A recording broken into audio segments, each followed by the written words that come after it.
Mr. Pacetti, seconded by Mr. Volpe, moved that Bill C-302, an act to recognize the injustice that was done to persons of Italian origin through their enemy alien designation and internment during the Second World War, and to provide for restitution and to promote education on Italian-Canadian history, be now read a third time and do pass. Debate. L'honorable député de Saint-Léonard Saint-Michel.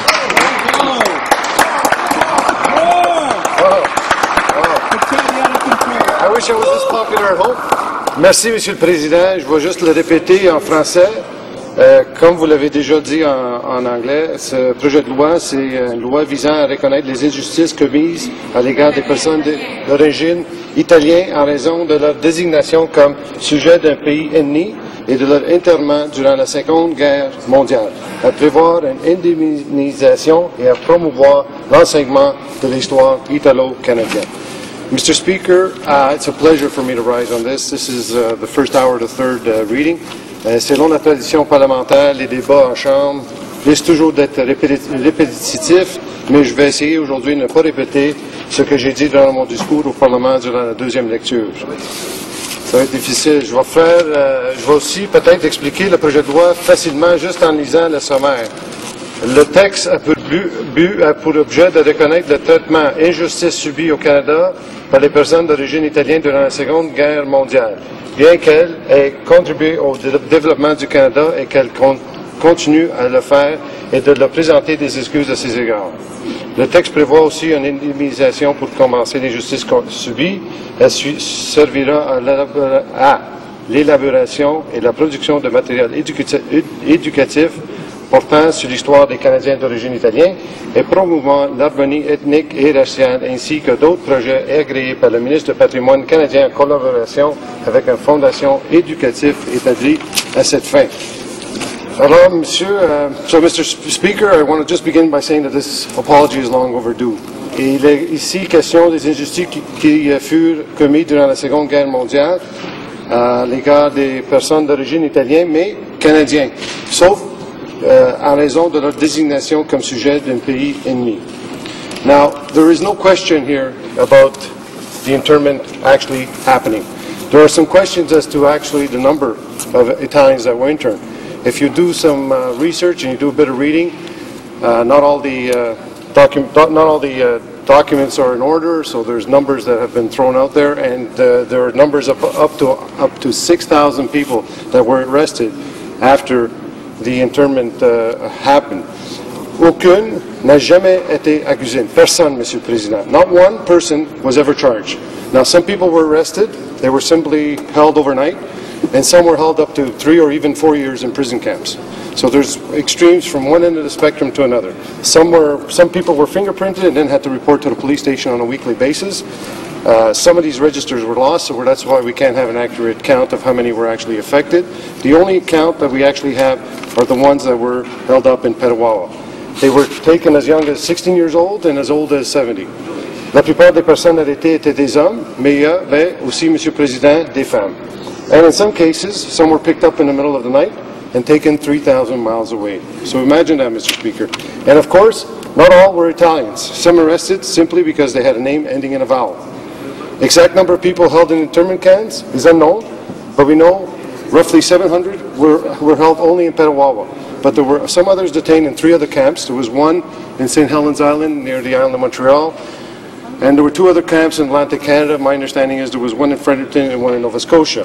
And just to put the whole item in context, Canada versus the States, the war happened. Canada reacted in the fashion that they did, but in the U.S., only 228 were interned out of a possible 300,000 Italians, U.S. citizens of Italian origin.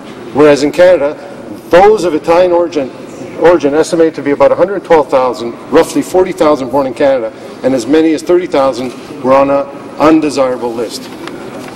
Now, Mr. Speaker, you can just imagine in those days, if this we're talking about 40-odd years ago, and the impact the internment would have had on people's lives. And you have to understand the culture of, the Italians and how they would have taken something like this. And I have something that I can read right out of a magazine or newspaper article in Il Postino in English in May 2007, where I'll just read an excerpt where it says, "But my grandmother didn't speak with her daughter about the internment until the 1950s, and then only briefly. There was no reason to discuss it. My grandmother, a citizen of English descent, says unquestionably, we put it out of our minds and behind us. I didn't tell any of our children until they were grown, and because we were so ashamed." Imagine, Mr. Speaker. So there's families out there don't even know that this happened to them. And it's probably explained best when and again the article goes on when it says, "When my grandfather died in 1957, the story of precisely what he was thinking at the prison camps died with him, as he wanted. My grandmother will say only that he was terribly depressed during his weeks there, but that he feared the ruin of his career and his health decline." And it goes on, talking about how this single family just kept this a secret from the rest of the family. Many of them were just sons of Italian parents that were interned. And of course, you know, the Italians that came to this country were not of the most educated. Many were illiterates. And imagine, Mr. Speaker, they were accused of being spies. Imagine a spy not being able to read. Families were receiving mail that was marked POW. So imagine you went down the street, picked up your mail, and you had a big envelope that was marked POW on it. So you think you can just imagine what your next door neighbors thought of you. And think again, 40, 50 years ago, the people that were arrested were primarily males. Imagine that meant that they were breadwinners, and in those times you didn't necessarily have money put aside, so you lived from day to day, if not week to week. And if you didn't bring in a paycheck, your family couldn't pay the rent, they couldn't pay for the groceries, so the families had to go live in with another family. So the families were directly impacted. There were some that were also fairly well off, and the males were arrested and their family businesses were lost. There's tons of stories on that. If you go on the internet, you can see there was actually a film by the National Film Board on the internment, where you can see, you know, well-to-do Italian families that lost their businesses. And even if you were just arrested for a week or just a month, there were rumors, stories that continued even after you were released. Again, Mr. Speaker, this destroyed families, it destroyed your character, and importantly, what it destroyed was a community of people that, because of their embarrassment, some came home and decided to change their name and got rid of that vowel at the end of their name and decided not to be associated with anybody of the Italian community. So you can just imagine 50 years ago how many of these individuals would have been professionals today, whether it be accountants, my favorite type of profession, but we're talking about lawyers and doctors and dentists and so forth, and maybe even a few politicians along the way. So, Mr. Speaker, simply put, your liberty was taken away from you. So what this bill is doing, again, it's a private member's bill, very simply drafted with the limited amount of resources that we have, and you know, hoping that we can work together and get this bill passed, seeing how this bill was supported by members of every party in this House. So what we're doing is we're requesting an apology. It's very simple. It's an apology in the House of Commons. Some of the people thought it was a problem, so it's to be on the record. The apology is asking to the Parliament of Canada to hereby acknowledge the unjust treatment received by the persons of Italian origin. Goes on, and obviously that apology would be done by the Prime Minister. But in fact, Mr. Speaker, I do have to be upfront here and say that there had been an apology to the Italian community about 45 years ago by the then Prime Minister Brian Mulroney, and it was at an Italian dinner. And he did call the event legally wrong and immoral, but the problem was that he never officially apologized in the House of Commons. It's on the record saying that he was going to apologize in the House of Commons, mais il ne l'a jamais fait. Alors, ce que ce projet de loi demande, c'est de reconnaître le traitement injuste subi aux Canadiens d'origine italienne. C'est pas compliqué, c'est pas un précédent qu'on demande, c'est quelque chose qui a déjà été fait en Chambre. Il y a quelques années, c'était avec la communauté japonaise qui a été fait durant les années de Brian Mulroney. Et il y a quelques années avec le Premier ministre d'aujourd'hui, qui a été fait, des excuses étaient faites envers la communauté chinoise. And I also have some of the bills, and they're on the record, so this is not it's not something that's made up. Library of Parliament prepared a report, a research paper, so there were official apologies. We could even include the official apology that was made to the residential school children. And The other thing that this bill is asking for is compensation. The compensation is not the important part. I think the compensation is mainly to educate Canadians. I'm not just talking about Canadians of Italian origin, but Canadians of what happened in the past, because it's a way to correct the mistakes of the past. And if we don't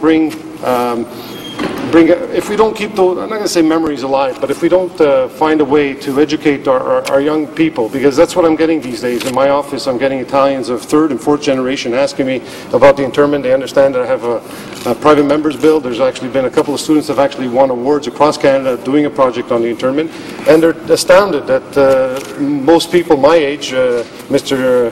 Speaker, are not even aware of what happened with the internment. Older Italians just want to forget about it, and here we are. We've, like I said before, we've lost a couple of generations and not been able to understand what happened to us before. So the compensation is basically, I'll just read from the bill, is what we're asking for is just basically, je vais le lire en français, l'indemnisation, c'est que le ministre du patrimoine canadien doit, en collaboration avec le ministre des Finances, négocier avec le Congrès national des Italo-Canadiens une entente fixant une indemnisation convenable en dédommageant du traitement injustice décrit à l'article 3, laquelle entente doit être soumise à l'approbation du Parlement. Et c'est plus ou moins sur une entente visée qui était déjà fait durant un autre Parlement avec la communauté italienne. So I don't think there's any controversy here, Mr. Speaker. We have people from all parties supporting it. I want to thank, I'll put on the record, I want to thank the Liberals. Pretty well everybody from the Liberal Party supported it. I think it was everybody. There was a few missing.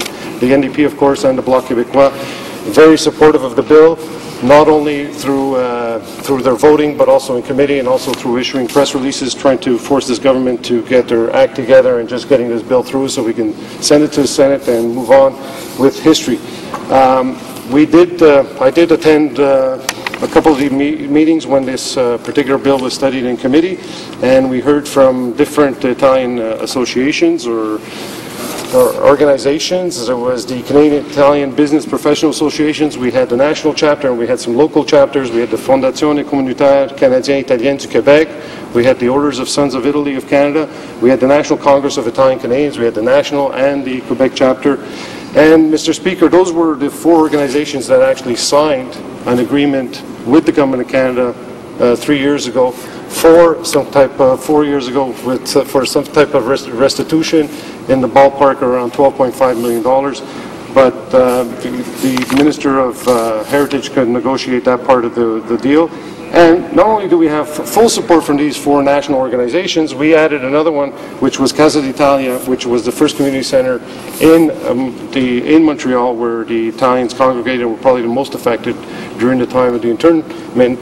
And oddly enough, we also had a partisan organization, the Italian Canadian Advisory Committee, on this new the program that the Conservatives decided. They had 3 Conservatives on this advisory committee, and they were all for the bill. So I think that there is no question that this bill should be put forward. We also had the immigration minister that came forward, but I'm not sure why he came forward. I asked for the heritage minister. I think that the immigration minister, no disrespect to him, does not understand the file, and I don't think he should be in charge of this bill. And I'd like to see the heritage minister pick up the file and just push it along so we can get this bill through the Senate. Again, I'd like to thank all the MPs who spoke in favor during the second reading.